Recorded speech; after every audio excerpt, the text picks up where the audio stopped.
অনেকগুলো মাছ একসাথে এনে কেটে ধুয়ে রাখার মধ্যেও কিন্তু একটা বিরক্তকর কাজ করে, আবার ভালো লাগাও কাজ করে। আর বাজার টাজার এনে কিভাবে কি গুছালাম সেটাই আপনাদের সাথে শেয়ার করব। আসসালামু আলাইকুম, হ্যালো এভরিয়ান, সবাই কেমন আছেন? আশা করছি সবাই ভালো আছেন। আলহামদুলিল্লাহ, আল্লাহর অশেষ রহমতে আমিও ভালো আছি। রুকসানা লাইফস্টাইল থেকে আপনাদের সবাইকে অনেক অনেক স্বাগতম। আশা করতেছি আজকের ব্লগটি আপনাদের ভালোই লাগবে। তো চলুন শুরু করা যাক। আমি গতকালকের ভিডিওতে বাজার করতে গিয়েছিলাম এবং বলেছিলাম কি কি আনবো সেটা আমি পরের ভিডিওতে দেখাবো। তো এই জন্য আমি ভাবলাম যে এই ভিডিওটা আজকে আপলোড করে দেই। তো ফার্স্টে হচ্ছে একটা মানে টুথপেস্ট এনেছি, এটা পেপসোডেন্টের। এটার সাথে একটা ব্রাশ ফ্রি দিছিল, কিন্তু ব্রাশটা একদম আমার কাছে ভালো লাগে নাই, কিন্তু আমার হাজবেন্ডের কাছে নাকি ভাল লাগছে। আমার কাছে কেন জানি না মনে হয়েছে যে একটু নরম নরম। তবে ওর কাছে যেহেতু ভালো লাগছে, যেহেতু এটা ও ব্যবহার করবে, ওইটা আমি ব্যবহার করব না, এটা ওই ব্যবহার করবে। আমার ব্রাশ আছে, আমি 2 মাস পর পর ব্রাশ চেঞ্জ করি। আমার হাজবেন্ড আবার 3 মাস পর পর চেঞ্জ করে। আমি, কারণ আমার মুখে একটু প্রবলেম আছে, যার জন্য আমার 2 মাস পর পর ব্রাশ চেঞ্জ করতে হয়, এই জন্য আমি চেঞ্জ করি। দেন এটা আনছি, আর এটার ফ্লেভারটা আমার খুব ভালো লাগে। আর এখানে হচ্ছে আমি দুধ এনেছি। এটার আনার একটা কারণ আছে, সেটা আমি অন্য একটা ভিডিওতে আপনাদেরকে বলবো। দেন প্যাকেটের চিনি এনেছি, আমি খোলা চিনি খাই না। খোলা চিনিতে কিছুদিন আগে পোক ছিল, যার জন্য আমি আমার হাজবেন্ডকে বলেছি আর কখনোই খোলা চিনি আনবা না। আর এখানে হচ্ছে চা, এই চাটা আমার অনেক পছন্দের। এখানে ছিল সিম আর হচ্ছে চিচিঙ্গা। সিম হচ্ছে 200 টাকা কেজি, ভাবা যায় কিছুদিন পরে 20 টাকা কেজি হবে। আর এখানে ছিল বেগুন, যেটা ছিল 60 টাকা কেজি। অল্প সবজি এনেছি, কারণ আমরা বাড়িতে যাব, বাড়িতে গেলে আমরা অনেক সবজি নিয়ে আসি, আমার শাশুড়ি অনেক সবজি দিয়ে দিবে। নুডলস, এটা হচ্ছে স্বপ্ন থেকে এনেছিলাম এগুলা। এই যে বিস্কিটের কম্বো, তারপরে হচ্ছে টিস্যু, পাস্তা, এগুলো হচ্ছে স্বপ্ন থেকে এনেছিলাম। এগুলো স্বপ্ন থেকেই আমি কেনাকাটা করি, কারণ একসাথে সব কিছু পাওয়া যায়, ভালো লাগে। আর সয়া সস এনেছিলাম, এটা হামকো নাকি ব্র্যান্ডের যেন ছিল, অন্য কোনো ব্র্যান্ডের পাই নাই। আর এখানে ছিল একটা হচ্ছে 2টা ঝুড়ি ছিল, আমার ফুল গাছের জন্য এনেছিলাম, মানে আমার ব্যালকনিতে যে গাছগুলো আছে সেখানে গাছ ফুল আছে, ওইটা হচ্ছে অনেক বড় হয়ে গেছে, ভাবলাম আরো 2টা টপে দিয়ে দিই।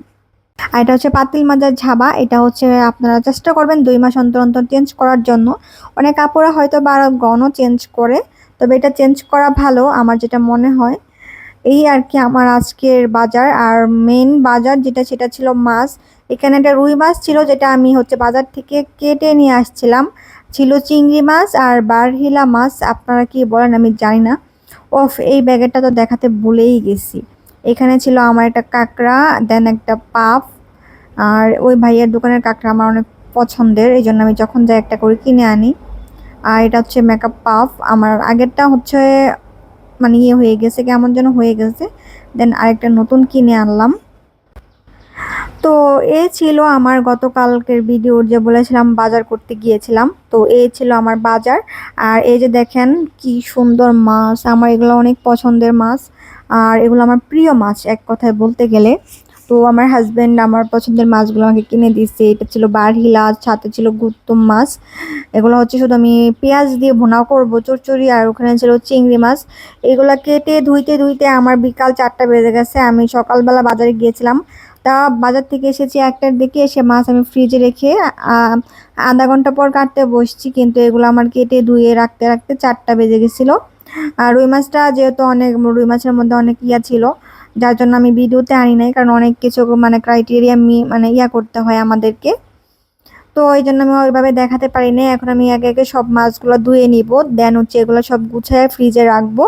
বেশ কিছুদিন, আমার কিছুদিন আগেও আমার হাজব্যান্ড অনেকগুলো মাছ এনেছিল। তো বেশ কিছুদিন মাছ কাটা থেকে ছুটি নিচ্ছি আমি, কারণ আমার হাজব্যান্ড অত বেশি মাছ খায় না, আমার ঘরে আমি বেশি মাছ খাই। ও জাস্ট পেটের চারটা খায়, অন্য কিছুই খায় না। বেশিরভাগ মাছ মাংস আমার ঘরে আমারই খাওয়া পড়ে। তারপর হচ্ছে আমি সব কিছু গুছায় টুছায় আমি ফ্রিজে ভরবো। বেশ কিছুদিন আমার মাছ কাটতে হবে না, এটা ভেবে আমার অনেক ভাল লাগতেছে, কারণ একা একা বসে মাছ কাটে না আমার অনেক বোর লাগে, কারণ কেউ তো নাই পাশে।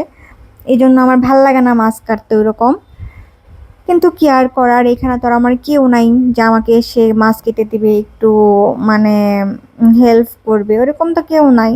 তবে গ্রামে থাকারই একটা সুবিধা, আপনি যখন অনেক মাছ টাছ নিয়ে আসবেন না, আশেপাশে কাউকে বললেই কেটে দিবে। আর গ্রামে তো সবাই আত্মীয় স্বজন থাকে, আত্মীয় স্বজন ছাড়া কিন্তু চলা যায় না, এটা একদম বাস্তব কথা।